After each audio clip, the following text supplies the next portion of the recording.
পৰিতাপৰ বিষয় এটা বাঘে যোৱা 15টা দিন ধৰি আমাৰ জেঙনি কলাডবা বা পুঠিমাৰী এই অঞ্চলত জংঘলৰ পৰা ওলাই আহি বাঘে সন্ত্ৰাসৰ সৃষ্টি কৰি ইতিমধ্যে 4-5জন মানুহক আহত কৰিছে। এই মানুহকেইজন জীৱন মৃত্যুৰ লগত যুঁজি আছে।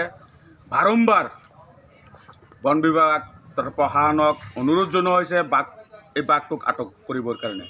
আজি পুঠিমাৰীত দিনৰ 2টা বজাৰ পৰা বন বিভাগে কেইবাবাৰো সুবিধা পাইছে বাঘটোক ট্ৰেংকুলাইজ কৰিবৰ কাৰণে। এটা দুখৰ বিষয়, বাঘটোক ট্ৰেংকুলাইজ কৰা নাই। কিয় কৰা নাই ইয়াত আমি অলপ ৰহস্যৰ গন্ধ যেন লাগি আছে। কিন্তু এই সন্ধিয়া হোৱাৰ লগে লগে ইতিমধ্যে যিটো আমি খবৰ পাইছোঁ, বাঘটো সেই স্থানৰ পৰা 200 মিটাৰ আৰু এটা মৰাপাট খেতিত গৈ সোমাইছে।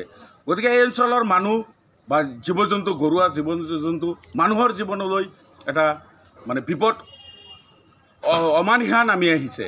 গতিকে বন বিভাগ টোটেলি ব্যৰ্থ হৈছে। বন বিভাগৰ নামতহে বন বিভাগ, কিছুমান অফিচাৰ এনেই বন্দুক লৈ বা বন বিভাগৰ ড্ৰেছ পিন্ধি ঘূৰা ফুৰা কৰি ৰাতিৰ আন্ধাৰত সাধাৰণ মানুহক গুলিয়াই হত্যা কৰিব পাৰে, কিন্তু দিনৰ পোহৰত বাঘ এটাক আটক কৰিব নোৱাৰে।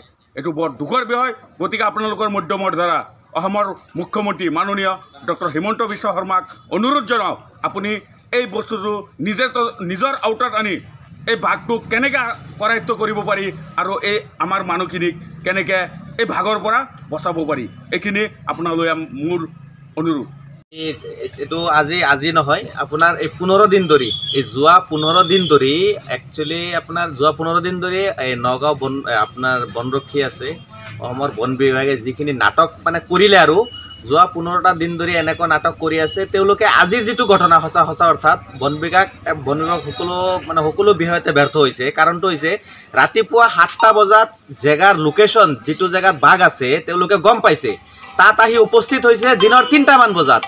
2টাৰ পিছত আহি তাত উপস্থিত হৈ এই 3 ঘণ্টা 4 ঘণ্টা সময় তাত এনেই নষ্ট কৰি যেতিয়া ৰাতি হ'ব সেই আধা ঘণ্টা আগতে তেওঁলোকে কামটো কৰিব বুলি এনেকুৱা অৱস্থাত কৰিলে, নাটক মানুহৰ আগত দেখুৱালে যে বাঘ ধৰিব আহিছে।